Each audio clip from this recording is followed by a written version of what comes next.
जगन्नीत पाणी मंडलम मंडला तरुण तुळशीमाला कंधरं नेत्रम हृदय धवलहातं विठ्ठलं चिन्तयामि मनोजवं मारुततुल्यवेगं जितेन्द्रियं बुद्धिमतां वरिष्ठं वातात्मजं वानरयूथमुख्यं श्रीरामदूतं शरणं प्रपद्ये। नमो सद्गुरु तुकया ज्ञानदीपा,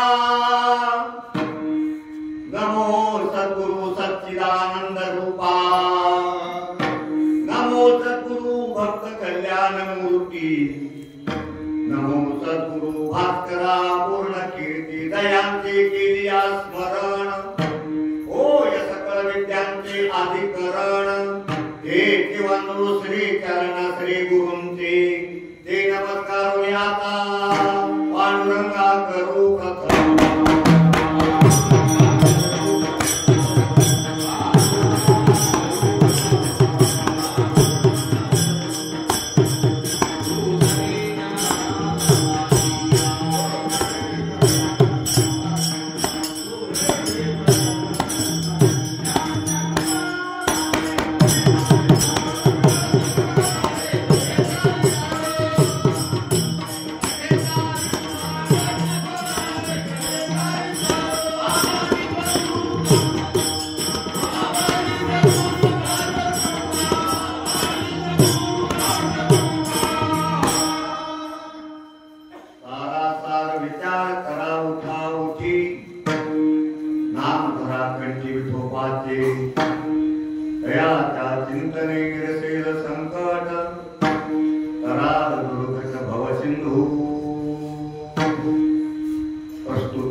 कीर्तन सेवेसाठी निवडलेला अभंग महाराष्ट्र भूषण देवनिवासी वैराग्याचे महामेरू श्रीमंत श्री जगद्गुरु तुकाराम महाराजांचा 4 चरणाचा उपदेश प्रकरणातील अभंग आहे।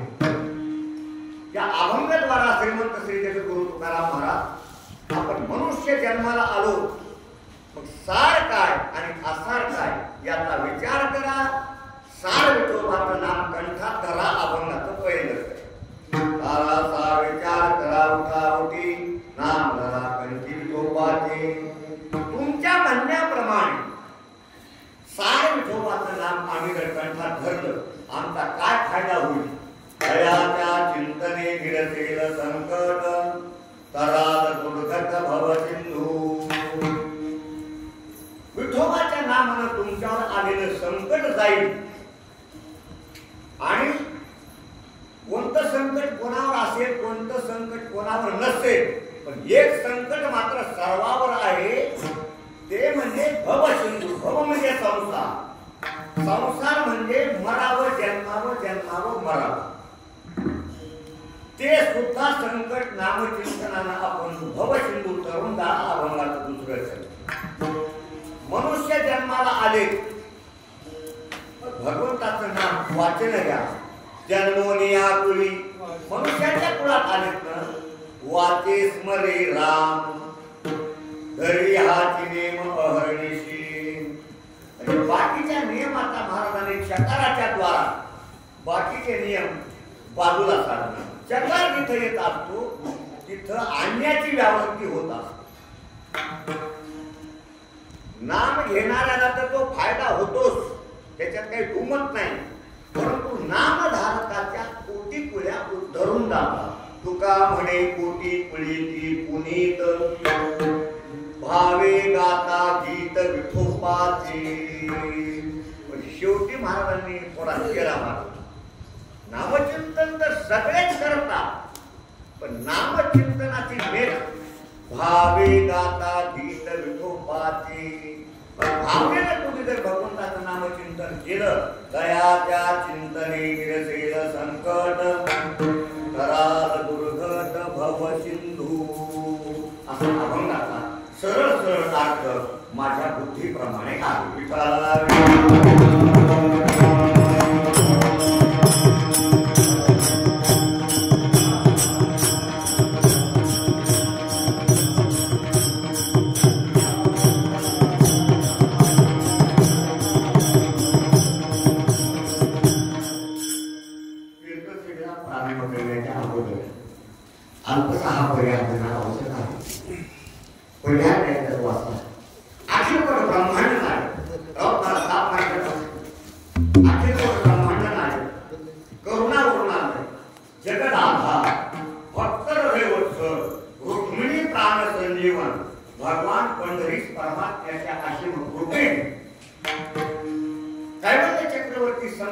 महाराज, ज्ञानेश्वर महाराज, जगद्गुरु श्रीमंत श्री तुकाराम महाराज आदी करून संत महंताच्या आशीर्वादाने पुण्यभूमी वाढ करा. या क्षेत्रामध्ये गुरुवर्य वैकुंठ निवासी मोतीराम महाराज यांनी नेमाच्या माध्यमातून वड परिवाराला दिलेला प्रसाद, प्रसादस्तु प्रसन्नता. कारण प्रसाद काय करतो, गीतेमध्ये भगवान सांगतात, प्रसादे सर्व दुःखाना हानिरस्तु विजायते. आणि महाराजांनी जो नियम दिला त्या नियमाला 77 वर्षे 77 वर्ष पांडवासारखे 5 भावानं मिळून नेम घेतला आणि कालाच्या वर्षामध्ये 5ही भाऊ वैकुंठवासी झाले. परंतु त्याचा पुढचा जो सगळा परिवार त्याच भावनेनं गुरुवर्य मोतीराम महाराजांचा नेम जसा पहिला होता त्याच पद्धतीने विशेष प्रकार संपन्न होतो आहे. त्या संबंधाने सप्ताहातील अंतर्गत कार्यक्रम सकाळी काकडा गाथा भजन आहे. वा, कारण मोतीराम महाराजांची जी पद्धती होती आपल्या सप्ताहाची तीच पद्धती आजही चालू. काही काही गावाला मोडलीवर कापड होती, विनाच चालू आहे. दुपारी भागवत कथा, भागवत कथा प्रवक्ते हरिभक्तीपरायण भागवताचार्य हरिकिशन महाराज मुंडे परभणीकर यांच्या रसावाणीतून पवित्र गोड पवित्र अशी भागवत कथा श्रवण करण्याचा सर्व भाविक भक्तांना झालेला लाभ. त्या संबंधाने गावातीलच दोन्ही महाराज हरिभक्तीपरायण कीर्तन केसरी दत्ता महाराज वाकरेकर आणि हरिभक्तीपरायण कीर्तनकार आमचे राम महाराज यांची दोघांची उपस्थिती आहे. दत्ता महाराजांचं कौतुक करावं तितकं थोडं मी आल्याबरोबर तुम्हाला सांगितलं. गत वर्षी आमच्या गावामध्ये दत्ता महाराजांच्या तारखेमुळे वाद झाला. कारण एकाने घेतली महाराजांची तारीख दुसऱ्याने घेतली दुसऱ्याची तारीख. एकच महाराजांची तारीख घेतली ते म्हणला मी तारीख बदली नाही. लोक म्हणजे मग सप्ताह कॅन्सल. परत किती झाली मला तुम्हाला माहित आहे का नाही मला माहित नाही. हा, कारण मी त्या सप्ताहामध्ये 10 वर्षापासून वागलो. आणि मग माझ्याजवळून काही कार्यकर्त्यांनी महाराजांचा फोन नंबर घेतला आणि महाराजांना फोन लावला. महाराज 100% त्याच्यामध्ये उत्तीर्ण झाले. महाराज म्हणले माझ्यामुळे जर सत्ता मोडत असेल मी माझी तारीख बदला किंवा माझी तारीख घेऊ नका, पण तुमचा तुम्ही सत्ता करा. महाराजांचे वाद. दुसरी गोष्ट, काही आमच्या गावातले लोक म्हणजे महाराज तुम्हाला किती पैसे देणार होते कीर्तनाला? 4,000. ते म्हणजे महाराज तुम्ही न कीर्तन करता तुमची आम्ही 4,000 फी देऊ. बरोबर आहे ना महाराज? त्या नारदाच्या गाडीवर उभा टाकून खोटं बोलत वस्तुस्थिती सांगतोय.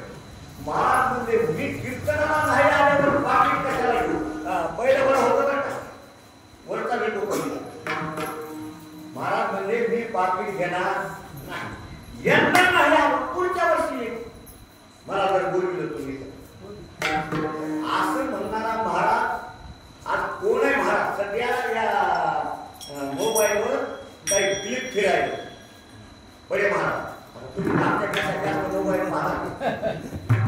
महाराजाचा जाहीर निषेध, महाराजाचा जाहीर निषेध याच्या मोबाईलवर क्लिप फिरायला. कशामुळे जाहीर निषेध?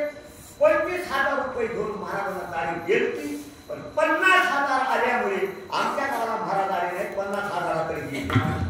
ते उघडं पडलं युट्यूब मुळे.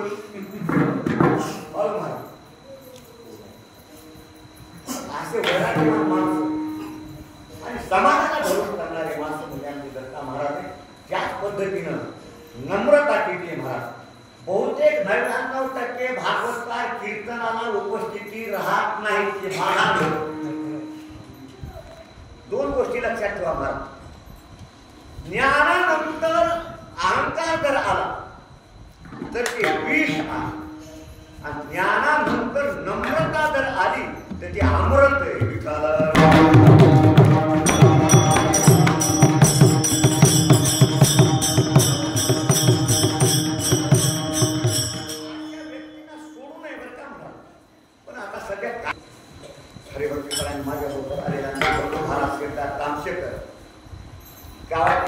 आमचे विष्णुपंत महाराज, रोहिदास महाराज सगळे नाव लक्षात नाही करता म्हणा, पण हे सगळा भट परिवार ज्यांच्या घरामध्ये गायक वादक असे भरपूर, कुठल्या गावचा गायक वादक नाही आला तरी 25 लोक गायक वादक आहेत. उत्तम प्रकारचे तरुण तरफदार प्रधान वादक पुरुषोत्तम महाराजराव आणि ज्यांचा प्रवेश हे माझ्या बरोबर आहे बऱ्याच दिवसापासून. हरिभक्तीपरायण मृदंग अलंकार रोहिदास महाराज वडे कोणती वाडी तुमची अलीकडची पलीकडे तुम्हाला वाटला होता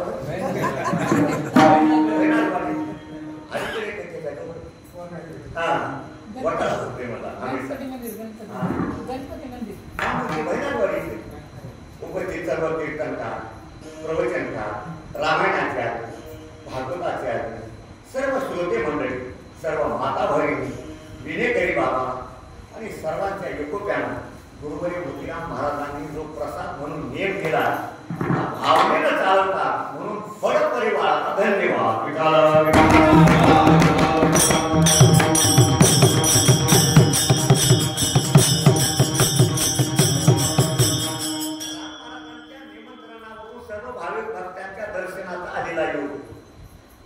माझा जास्त प्रेमाचा संबंध आहे आमचे वैकुंठवासी प्रल्हाद दादा तांदळे, तोच आमच्या मारुतीने जपलेला.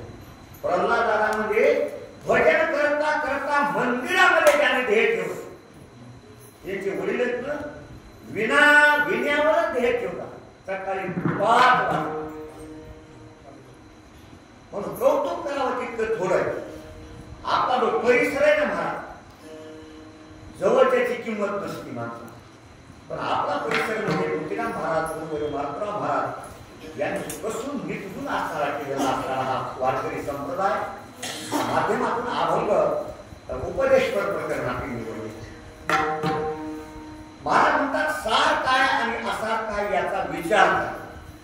कारण सार आणि आसार हे एक मनुष्य देहाशिवाय दुसऱ्याला कळत नाही.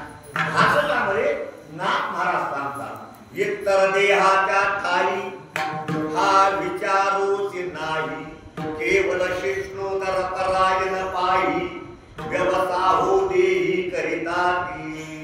मनुष्य जन्मामध्ये हा सार आणि आसाराचा विचार नाही. साराचं आणि आसाराचं मिलन झालं, त्याचं पृथक्करण विचारानं करावं. काही काही माणसं विचारानं पृथक्करण करतात. कसं पृथक्करण करतात? महाराजांचं भागवत संपलं, आरती झाली, महाराजांनी डोकं भरून ठेवलं खारकचं महाराजांकडून. जो दर्शनाला त्याला एक एक खारी घ्या. सगळ्यांना महाराजांनी खारका वाटल्या. आता खारक्यातलं कोणतं सारण कोणतं असणार? वरचं मगच सार आहे, मधली अंडोळी असा. मग आपण सगळीच खारी खातो का? त्याचं पृथक्करण करतो. दुसऱ्या दिवशी बदाम आणून ठेवली. बदामातलं वरच चार आणि मधलं असा. बरोबर कसं आहे? वरच टरबल असा आणि मधली गोडंबी सार. मग आपण विचारानं वरची गोडंबी टरबल टाकून देतो आणि गोडंबीचा स्वीकार करतो. आसाराचा त्याग आणि साराचं ग्रहण. तिसऱ्या दिवशी उन्हाळा होता आणि असंच ह्या डोंगरामध्ये मोठे मोठे झाड होते आंब्याचे. आता आंब्याचे झाड गेले. आमच्या देखत एका आंब्याच्या झाडाखाली 50 जनावर बसत असे मोठे मोठे झाड. आता सगळे झाड गेले, थोडं झाड राहिले. काटेरी बाबत आणि बेसुरं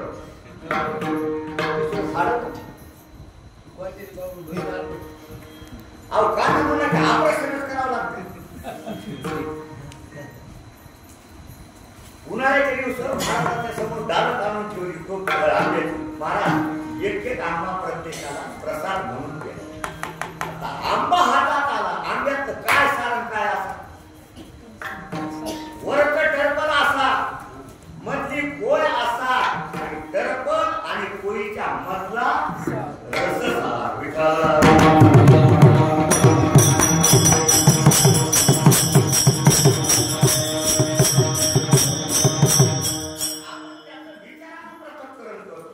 शेतकरी आपण खाता म्हणा बघा म्हणा जनावरांच्या समोर जर आणून ठेवलं की ते सारासाराचं पृथक्करण जनावर करू शकतं का? करू शकत नाही. शेतकरी सारासाराचं पृथक्करण करतोय. ज्ञानेश्वर महाराजांचं वृत्तांत असते शेतकऱ्याकरता एक दृष्टांत दिला मला. भूत बीज एक वट उपनिता राही घनवट उडाली ती फलकट जाम आली.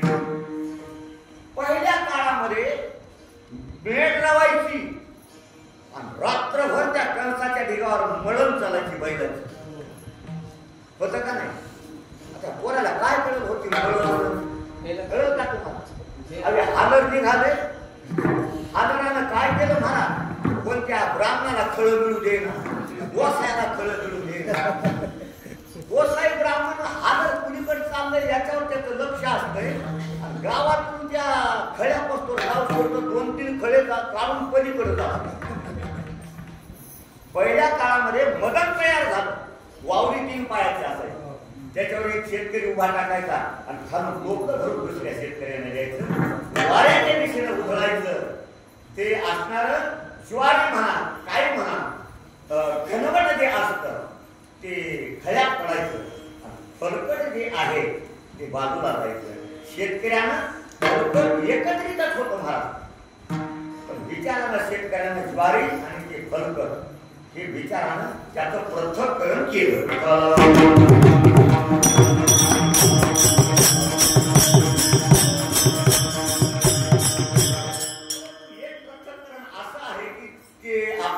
किती जरी विचार केला तर त्याचं पृथक्करण करता येत नाही. पहिले लोक दुधात पाणी घालून विकीत होते.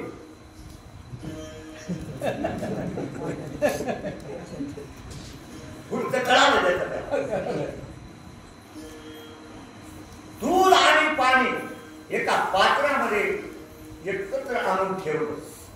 किती जरी हुशार माणूस झाला BA झाला MA झाला गुरुजी तर त्याचं पृथक्करण करता येईल. पाणी एकतर आणि दूध एकतर होऊ शकत नाही. ते पृथक्करण करण्याकरता तिथं राजहंसच पाहिजे.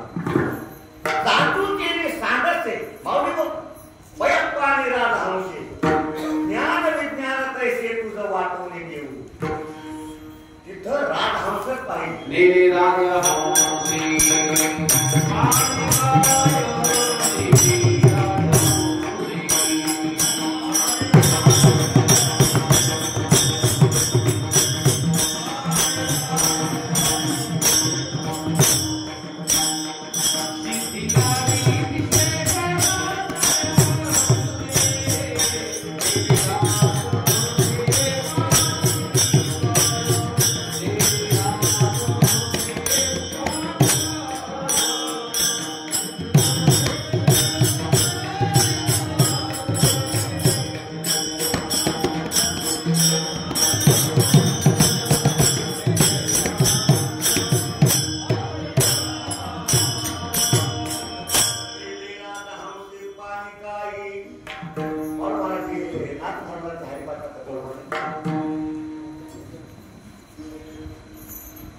निवडी वेगळे क्षीर आणि पाणी राजहंस दोन्ही वेगळे. पाणी एकीकडे आणि दूध एकीकडे. राजहंस पक्षी जसा करतो तसं मनुष्य जन्म आपल्याला प्राप्त झालेला आहे. सार काळ आणि असार काळ हे मनुष्य जन्मातच आपल्याला कळतं. 4 प्रकार सांगतो म्हणजे आपल्याकडे 4 विकल्प आपल्या समोर ठेवतो. सार आणि असार याचा अजिबात विचार करीत नाही त्याला पामर म्हणतो. सार असाराचा विचार करतो परंतु तो चुकीचा विचार करतो त्याला विषय म्हणतात. सार असाराचा योग्य प्रकारानं विचार करतो त्याला मुमुक्षु म्हणतात. आणि सार काय असार काय ज्याच्या जीवनात संपलेलं असतं त्याला मुक्त म्हणतात. आणि सार काय आसार काय याचा विचार करून दोन्हीचं पृथक्करण करून सार आसाराचं तुम्हाला ज्ञान करून देण्याकरता जे अवतीर्ण होतात त्याला संत म्हणतात.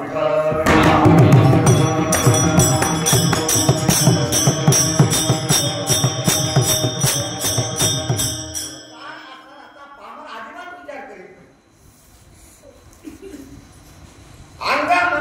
दिसावे तेने कृत्याकृत्य नाठवे करणीयाची नावे भलतेची करी पाप तया नाव न विचारी नीत भलतेची गुणवत करे सदा अजिबात विचार करी समोर विषय आलेला आहे तो निषिद्ध आहे का योग्य याचा विचार न करता जो सेवन करतो त्याला पाळणं अशा पाळणाऱ्याला महाराजांनी दोन प्रकारची उपमा दिली महाराज म्हणजे स्वरासाराचा विचार करीत नाही महाराजांनी त्याला कावळ्याच्या मापात वादिया नव्हे द्यायचा की ओकलेलं अन्न आहे का वाढलेलं अन्न आहे की ताजं अन्न आहे का हे विकलेलं अन्न आहे कावळा विचार करतो का दिसल्या बरोबर घालतो कावळ्याच्या मापात घालतो विठ्ठल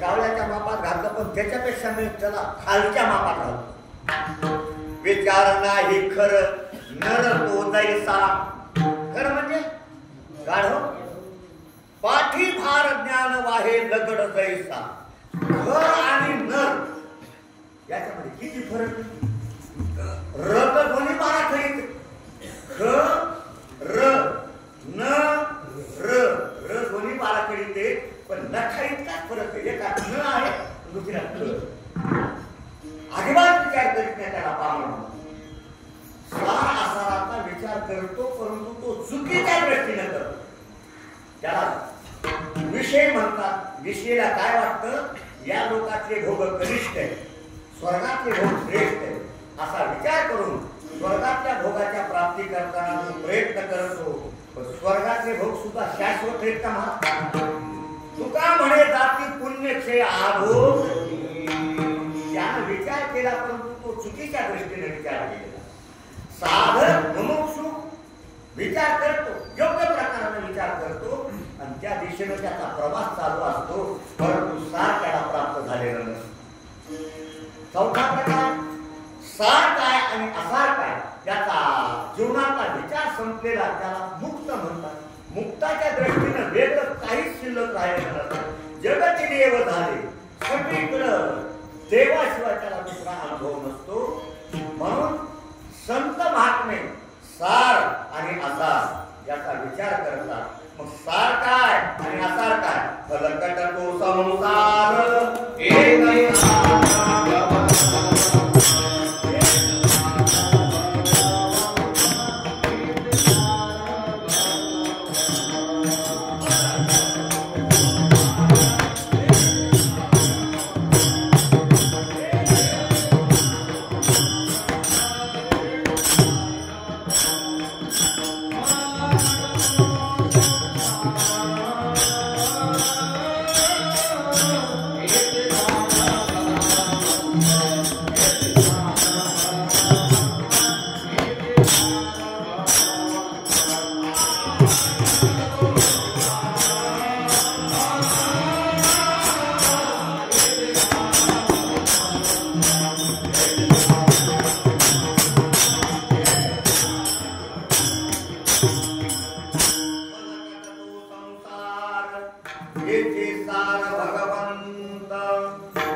विचाराशिवाय निवड होत नाही कितीतरी आपल्याला ज्ञानेश्वरीमध्ये महाराज ओव्या आहेत हे विचारिता निरसले प्रपंच सहज सांडवले आणि मग तत्वता तत्व उरले ज्ञानिया त्रिगुणा सारा निर्गुणा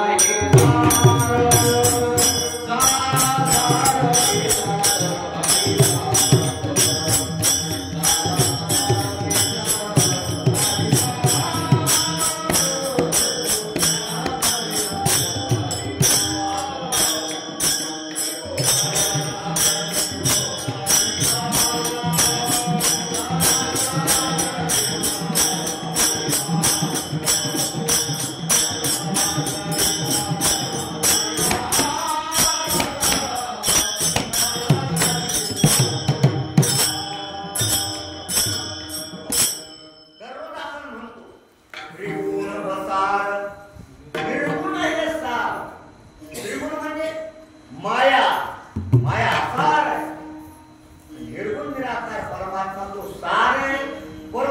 निर्गुण निराकार परमात्मा सगुण साकार झाला. सगुण साकार झाल्यामुळे त्याला नाम आणि रूप विचाराशिवाय प्रकटन होतच नाही. प्रपंच सहज सांगवले हे आसार आणि मग तत्वता तत्व उरले हे सार. पण कशामुळे प्रकटन झालं हे विचारिता निरसली. अनेक पोया करा हे असो विचारिता. भ्रांती हे असारता सार ते तत्वता जाणू आले. भ्रांती आसार आणि तत्व हे सार. पृथक्करण विचाराशिवाय होत नाही. म्हणून महाराज तुम्हाला आम्हाला सांगतात बाबांनो मनुष्य जन्माला आले लवकरात लवकर सार काय असार काय याचा विचार करा. सार विठोबाचं नाम कंठात धरा.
शंभू देखे अंबिका संत देखे विवेका आखंडी.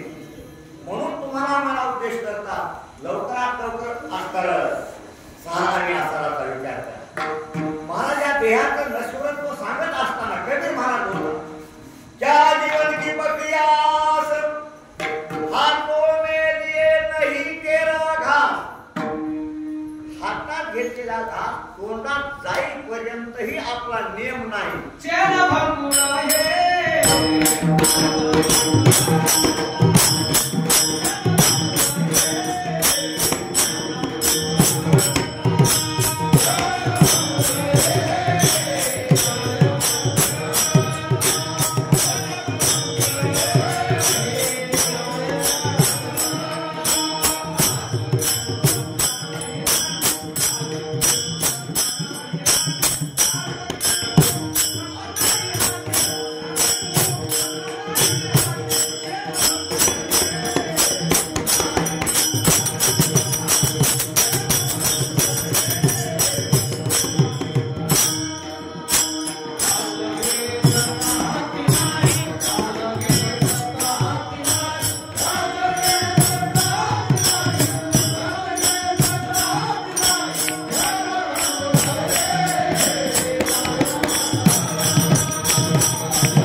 तुम्ही आम्हाला कंटा धरा म्हणता, पण विठोबाचं नाम सार आहे असं मागून कोणी त्याला परंपरा आहे पुरावा दिलाय का कोण का तुम्ही मनानच काढले? सार सार सार विठोबा नाम तुझे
इथं प्रमाण कोणतं लागू होतंय?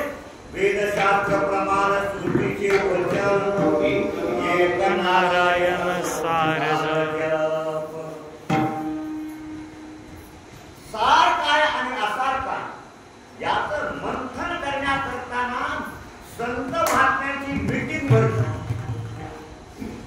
संत एकांती बैसले, सर्व सिद्धांत शोधिले, ज्ञान दृष्टी अवलोकिले, सार काढिले त्यातूनी. संतांची मीटिंग झाली. सगळे सिद्धांत शास्त्र पुराण वेद पाहिलं, त्याच्यातून सार काढलं. ते एक श्री हरीचे नाम. कोण म्हणतंय? निळोबाला बोलता.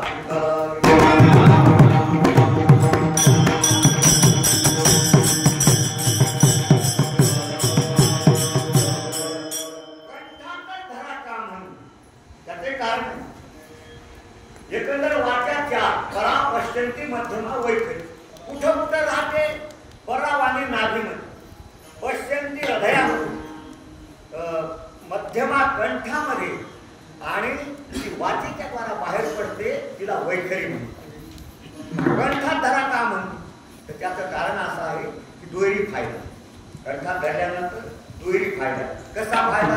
पूर्वीच्या काळामध्ये गरिबी होती, पत्राचे घर होते. एका पत्राच्या घरामध्ये 10 माणसं राहत होते. बरोबर आहे का? जास्त काळ गेले ना, 40-50 वर्षापूर्वी 10 माणसं एका रूम मध्ये राहत होते. कसा संसार झाला असं. आता रूम झाल्या 10 माणसं झाले 2. असे 5 पत्राची रूम, त्याच्यासमोर 5 पत्राची रूम, 2 वडी पत्र, 10 पत्राची रूम. पहिल्या बाया कसा संसार करावा चिकाटीने हे महिला मंडळाकडून शिकावा. दोन्हीही खोलीमध्ये उजेड पडला पाहिजे, दिवा तर एकच लावला पाहिजे. कारण 2 दिवे लावलं तर तेल जात.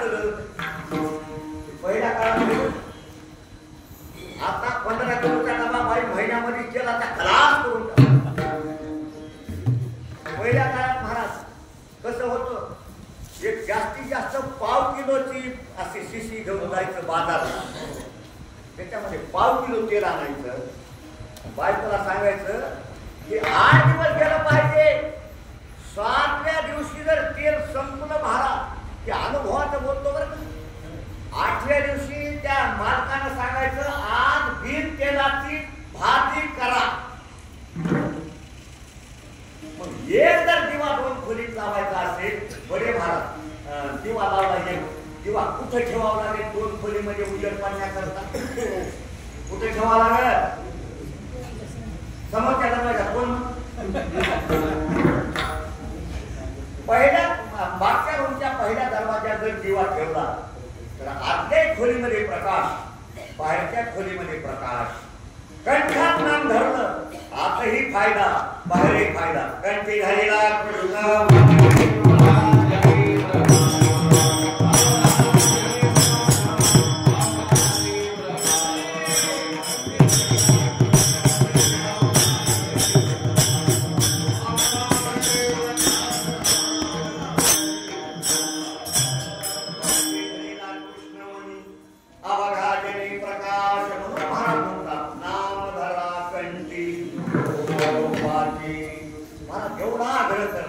विठोबाचं नाम आम्ही कंठात धरलं तर आमचा काय फायदा?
कोणत्याही प्रकारचं संकट आलं तर त्या संकटातून आपण मुक्त व्हा. नामाच्या चिंतने बारा वाटा पडते विघ्ने.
शेवटी द्रौपदी पणाला लावली. भाऊ तर लावले, भाऊ तोही डाव हारला. द्रौपदी पणाला लावली. द्रौपदीचा ह्या डाव हारल्या गेले. आणि मग दुर्योधनानं दुःशासनाला सांगितलं, जा दुःशासना, द्रौपदीला घेऊन ये भरसभेमध्ये, ती आता आपली दासी झाली. त्याच्या पाठीमागचं कारण लक्षात घ्या आणि पुढे सुधारून वागा. काय कारण आहे म्हणा? याच्या पाठीमागचं एकच कारण आहे, दुर्योधनाचा अपमान द्रौपदीने केला होता. आणि जो कोणाचा एखादा माणूस जर अपमान करीत असेल तर नक्की लिहून घ्या, व्याजासह वसुली होता. तो टपूनच असतो. मला कधी कधी संधी मिळत, कधी मी अपमानाचा बदला घेईन. कारण मय सभा होती आणि मय सभेची रचना अशी होती, जिथं पाणी आहे तिथं जमीन दिसायची आणि जिथं जमीन आहे तिथं पाणी दिसायचं. असा मय सभेमध्ये दुर्योधन आला आणि दुर्योधनाला वाटलं जमीनच आहे म्हणून चालायला गेला, पाण्यामध्ये पडला. कसा पडला तसं द्रौपदी हसली आणि एकच वाक्य तिने उच्चारलं, शेवटी आंधळ्याचा मुलगा आंधळा.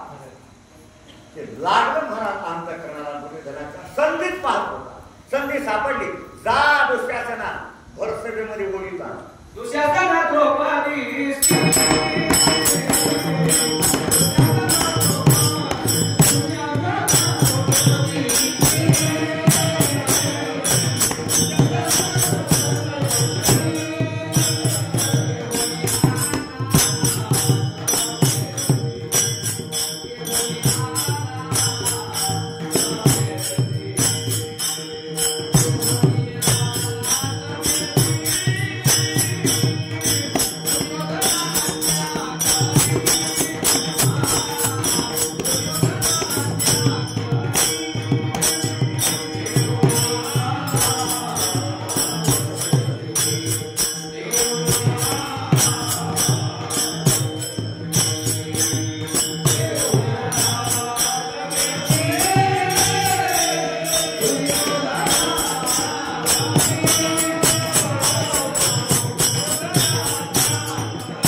गेला दुःशासन वहिनी तुम्हाला दादानं बोलवतो.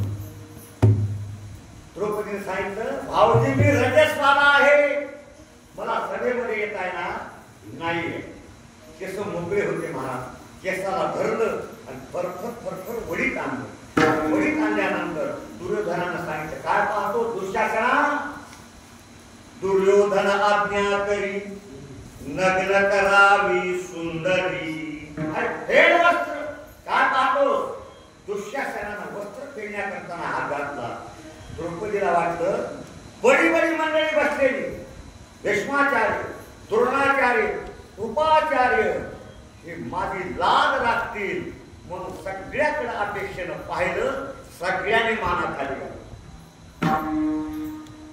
5 पत्ती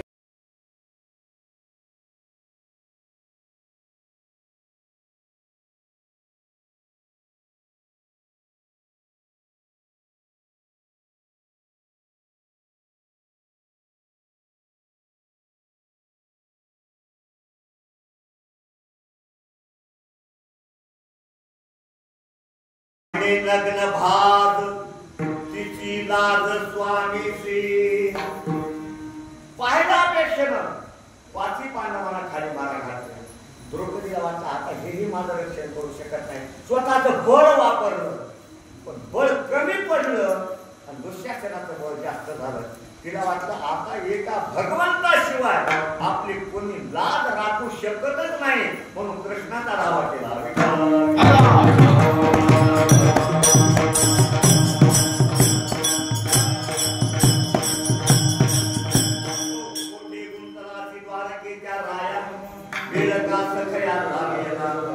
कृष्णात हावरे लवकरी संकट पडले भारी हरी तू आमचा कैवारी आले विघ्न निवारी.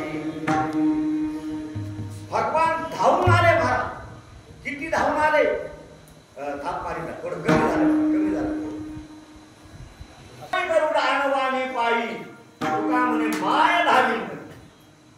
इतक्या वेळात भगवान आले. भगवंतानं परिस्थिती पाहिली.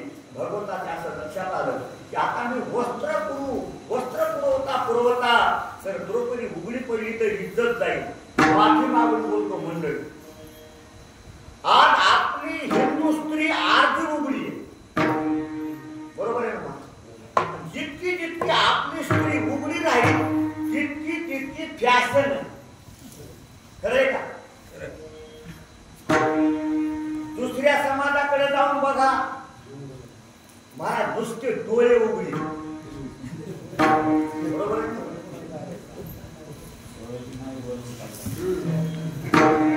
डोळे म्हणा पाय टाकायची पट्टी वरी करावं लागेल.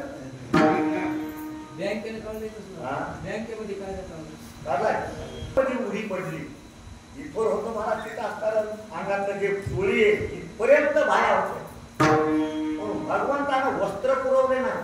कौरवी पांचाली सभे माझी आनिनी वस्त्रहरण वस्त्रे कैशी झाली माहुली दयाच्या चिंतने निरसेल संकट.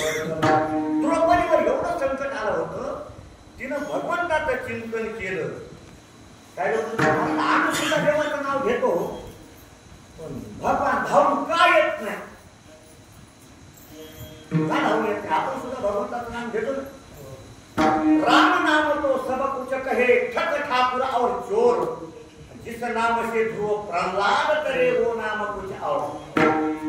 काय लोक म्हणतात नास्तिक लोक म्हणतात देव धावून येतच नाही. द्रौपदी सारखी हात मारा भगवान आदेश वराना. कौन कहता है भगवान आता नहीं द्रौपदी वैसे बुलाती नहीं. कौन कहता है भगवान खाता नहीं नाम देव जी के वैसे खिलाती नहीं. द्रौपदीवर एवढं संकट दयाच्या चिंतने निरसेल संकट. दुरुक्ती करतो 2 मिनिटांमध्ये. हिरण्यकश्यपूनं प्रल्हादावर किती संकट आणले भागवताचार्याच्या मुखातून आपण ऐकलं असेल किंवा ऐकतात. त्याला कड्यावरून ढकलून दिलं. तापलेल्या तेलाच्या कढईत टाकलं. त्याला विष पाजलं. मारलेल्या हत्तीच्या पायाला बांधलं. अनेक प्रकारचे त्या प्रल्हादाला मारण्याकरता प्रयत्न केले, परंतु दयाच्या चिंतने गिरतेल सगळ्या संकटातून प्रल्हाद वाचला.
संकट आल्यानंतर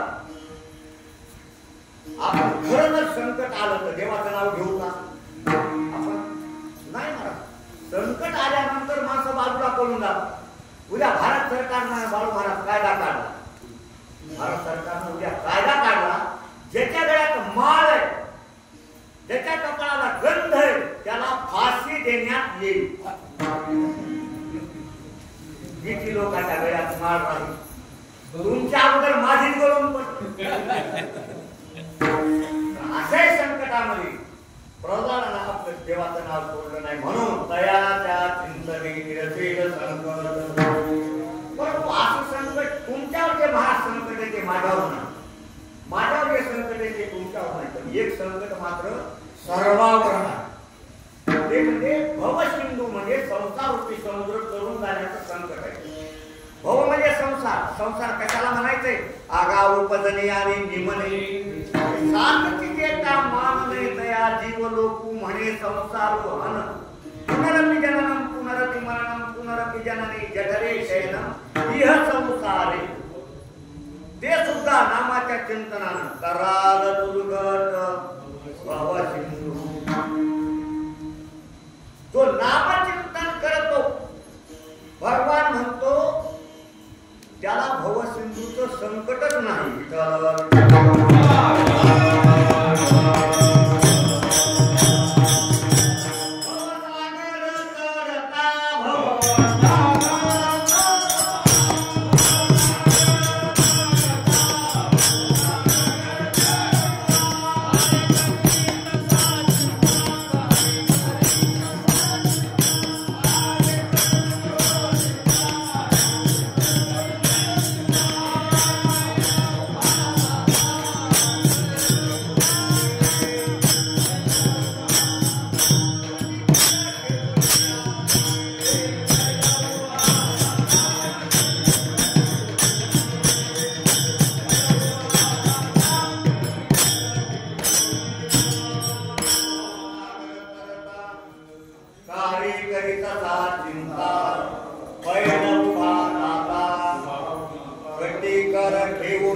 फक्त तुम्ही काय करा, त्याचे पायी घाला मिठी कराल दुर्घट भवसिंधू.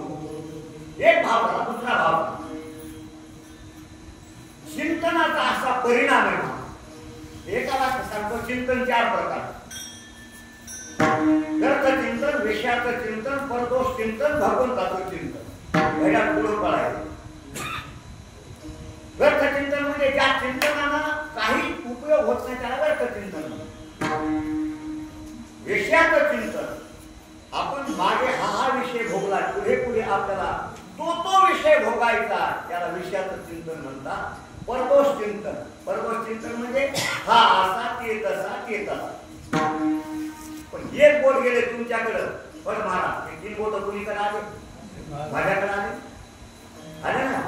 म्हणून तुकाराम महाराज काय म्हणले? कासया गुण दोष पाहू अनेकाचे, मत काय त्याचे गुणे असे. चौथं भगवंताचं चिंतन. चिंतनाचा असा परिणाम आहे, चिंतने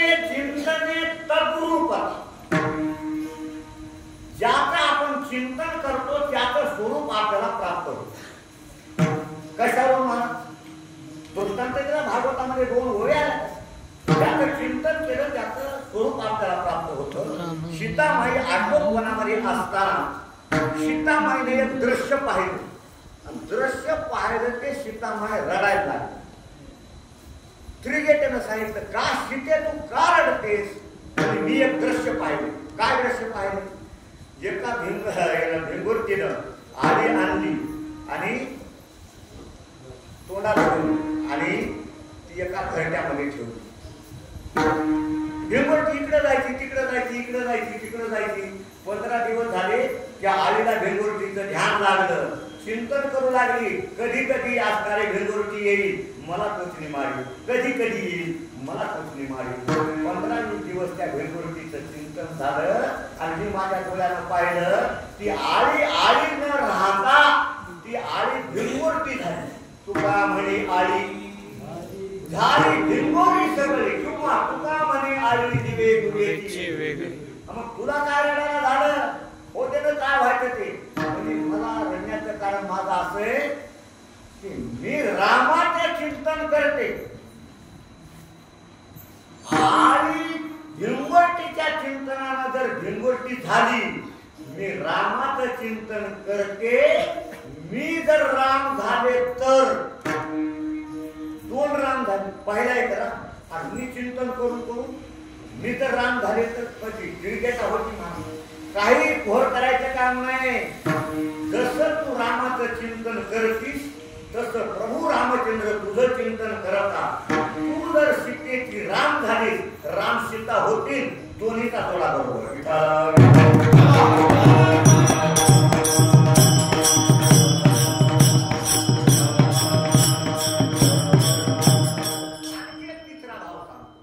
कारण नाम हे भक्ती आहे.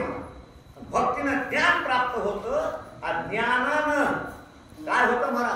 संसाराचा बाध होतो. पुष्कळ चिंतन परभणीमध्ये खूप फार बारीकीचं चिंतन आहे. तिथे वेगवेगळ्या प्रकारचे पाठ चालतात. परभणीमध्ये पाठ चालतात. ज्ञानानं बाध होत असतो. ते जाणतली या ज्ञान जीव होय ब्रह्मसंपन्न संसारोची नाही जाण भवबंधन बघ कैचे. त्याचं ज्ञान झाल्यानंतर संसाराचा ज्ञानानं बाध होता. कसा वाद होतो? संसारात नाही. शास्त्रामध्ये वाद सांगितले. दृष्टी सृष्टी वाद, सृष्टी दृष्टी वाद, आजात वाद असे वाद सांगितले. आजात वादाच्या दृष्टीनं संसारच नाही. आता तुम्ही सगळे मिळून जर सोयरी करा म्हणले तर सोयरी करतो. आज आमोश आहे, उद्यापासून चालू आहे का? मला करायचं का सोयरी? होऊ द्या. मुलगी मारुती राहायची, मुलगा रेशमाच्या पक्की सोयरी झाली. महाराज मुलगी मारुती राहायची, मुलगा रेशमाच्या पक्की सोयरी झाली. पंचांग काढलं, लग्नाची तिथी काढली. कोणती? अमावास्याच्या दिवशी रात्री 12 वाजता चंद्राच्या उजेडात लग्न ठरलं. बरोबर, मी होतो तिथं. अमावास्याच्या दिवशी रात्री 12 वाजता चंद्राच्या उजेडात लग्न ठरलं. मग आता एवढ्या मोठ्याचं लग्न म्हणल्यानंतर मंडप द्यावं लागेल ना. आकाशाचा मंडप दिला. मंडप म्हणलं की खांब असतात. सस्याच्या शिंगाचे खांब दे.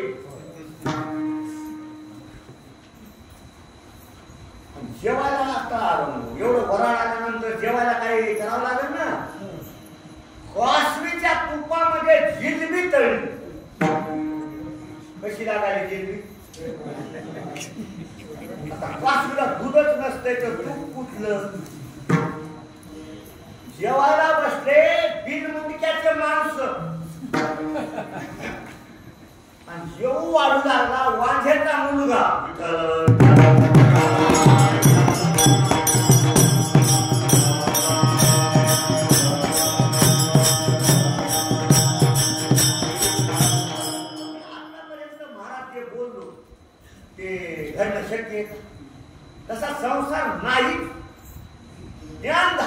त्याचा बाब होत असतो. एक माणूस रस्त्यानं चालला, अंधार पडलेला होता, काही दिसतंय काही न दिसतंय, तुरी पडली होती महाराज रस्त्यावर. अरे बापरे, साप म्हणल्यानंतर काही भोवताल माणसं होते, ते आले, काही काठ्या घेऊन आले, काही बॅटल्या घेऊन आले. बॅटली लावली, काय होत? दोरी. मी सगळ्याला प्रश्न करतो, साप कोणत्या बिळात गेला? लवकर सांगा. साप कोणत्या बिळात गेला तोपर्यंत सांगत नाही, तोपर्यंत किरकोळ सुटत नाही. कोणत्या बिळात गेला? अहो, ज्ञानानं त्याचा बाध झाला. विठ्ठल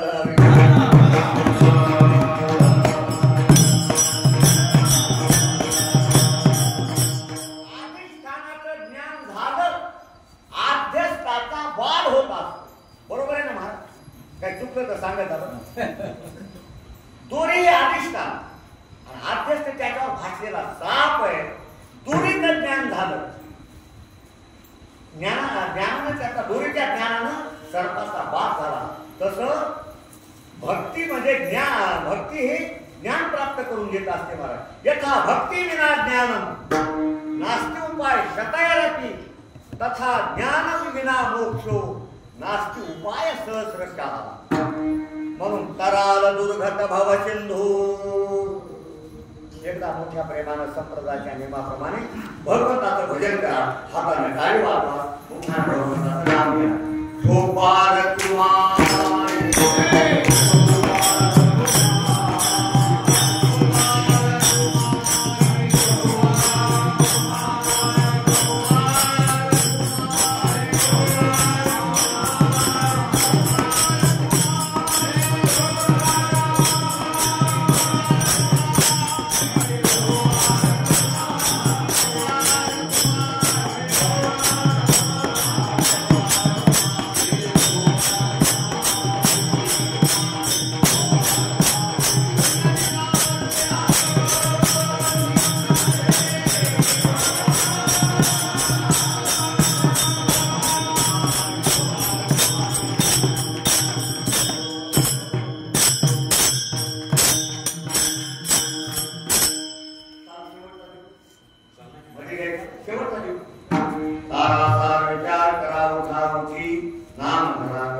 नियम देवपूजा चालू होती 25 वर्षापासून, पण भावकीतला माणूस मेला देवपूजा करता येत नाही, नियम बंद पडला. पण देवाचं नाव माणूस मेला तरी घेता येईल का नाही? घेता येते. म्हणून घरी हाती नेम,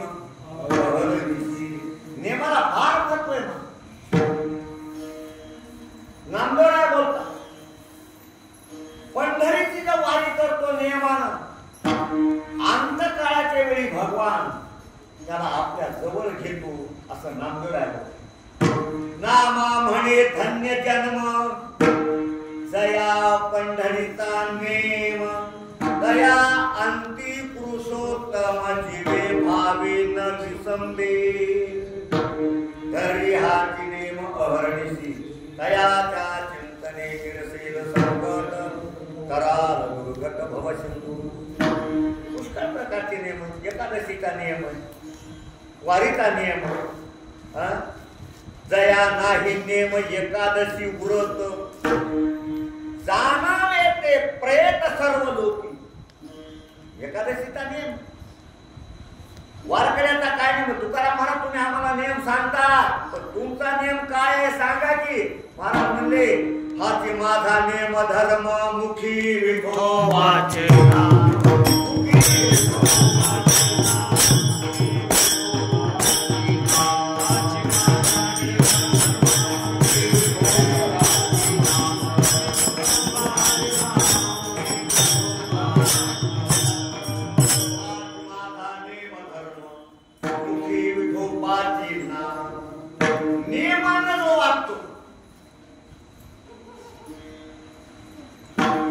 गावाला जर महाराज आला तर महाराजाला काय काय विचारावं लागतंय किंवा काय काय विचारा हे सांगून जातो. उगा महाराज गावात आला महाराज, त्याला न विचारायचं विचारतात, महाराज तुम्हाला लेकरं किती? महाराजाला विचारा, महाराज आळंदी पंढरीची वारी करता का? विचारा. इकडेच आषाढी कार्तिकीला कीर्तन करीत बसता.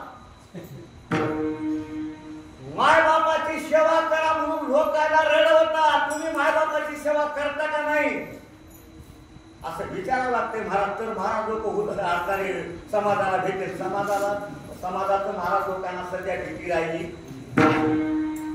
महाराज लोकांना विचारा, महाराज तुम्हाला हरिपाठ पाठ आहे का? काकडा पाठ आहे का? एखाद्या महाराजांना तुम्हाला 25,000 जर फी मागितली, महाराज तुम्हाला 26,000 देतो, पण आजच्या दिवशी या तुमची परीक्षा घ्यायची, काकडा पाठ आहे का तुम्हाला? काकडा जर म्हणला तर तुम्हाला 26,000 देतो. येईल का महाराज? 25,000 देणार? अभंग घेत. म्हणून नियमाला फार महत्व आहे महाराज. म्हणून आपले मुलं सुशिक्षित करण्यापेक्षा सुसंस्कारित करा. आता हे मुलं सुसंस्कारित आहेत महाराज. सुशिक्षित मुलं काय करतात काय नाही हे आपल्याला माहिती आहे. आता त्याला सुशिक्षित म्हणतात, उभ्यानच जेवतात, पायात जोडा घालूनच जेवतात. आता खेड्यात बरं पंक्ती बसू नये, शहराला येऊन बघा लग्नामध्ये कसं येते, जोडा पायात महाराज, ताट हातात, वाडा वाडा वाडा वाडा उभ्यानच. म्हणून आपले मुलं सुशिक्षित करण्यापेक्षा सुसंस्कारित करा. मी सांगतो हा जो मुलगा रंगाचार्य होईल का नाही मला सांगता येणार नाही, किंवा एखादा गायन शिकतोय गायनाचार्य होईल का मला ते सांगता येत नाही. एखादा मुलगा कीर्तनकार होईल हे काय मला सांगता येत नाही. परंतु अशा सुसंस्कारितपणामुळे तो नक्की आपल्या आई वडिलांना सांभाळेल आणि माणुसकी त्याच्यात असणाऱ्या जीवनामध्ये येईल.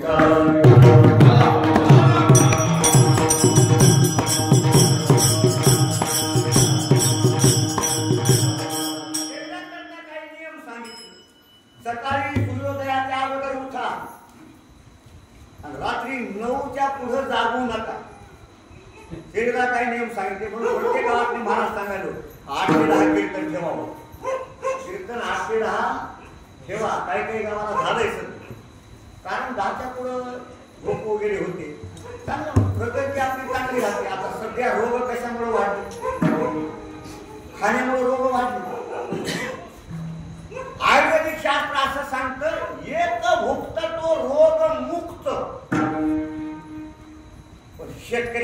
नियम नाही बरं काय बरं मला शेतकऱ्याकरता नियम नाही कारण शेतकरी मेहनत करतो पण जे बसून राहते आणि ते तीनदा जेवते रोग कुठं जाईल मला एक भुक्त तो रोगमुक्त बसून राहण्याकरता बसून राहण्याकरता पण जेव्हा कसं याचं शास्त्र भूक लागली 50% भाग अन्नानं भरायचा 25% पाण्यानं भरायचा आणि 25% रिकामं ठेवायचं कबीर महाराज बोलतात पाव को रखो गरम पेट को रखो नरम सिर को रखो ठंडा और उसके बाद डॉक्टर घर को आए उसको मारो डंडा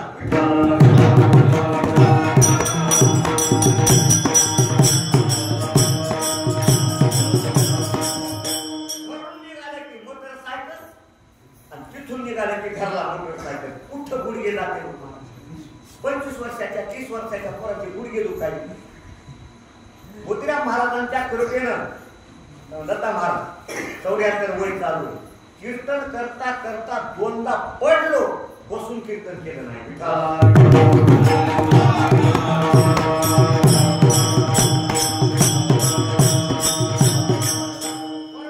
शरीरावर अवलंबून आहे का कशावर अवलंबून कथेची सामुग्री अवसानावरील शरीर माध्यम खलु धर्म साधनम परमार्थ शरीरावर अवलंबून आहे तुम्ही स्नान केल्याशिवाय जेवण करीत नाही आणि 103 डिग्री ताप चढला आंघोळ करता येत करता येत नाही मला म्हणून नियमाला महत्व आहे प्रपंचातले नियम असतात त्यालाही महत्व आहे आणि परमार्थातल्या नियमाला महत्व आहे कोणतं परमार्थातल्या नियमाला महत्व आहे रात्रंदिवस भगवंताचं नाम घेणं हे परमार्थातल्या नियमाला आमच्या मोतीराम महाराजांनी रात्रंदिवस देवाचं नाव घेतलं दुसरं काही केलं नाही गुरुवारी मारुतीराम महाराजांना रात्रंदिवस सारखाच होता महाराज नामचिंतन केलं आणि संसार समुद्रातून ते तरुण गेले घरी हाती नेम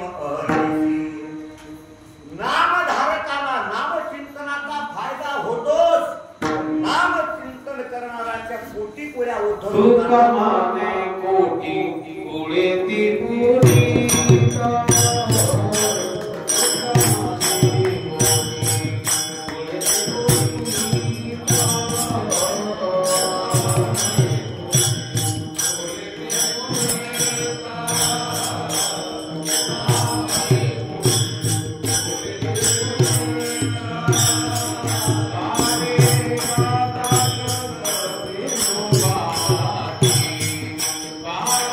God.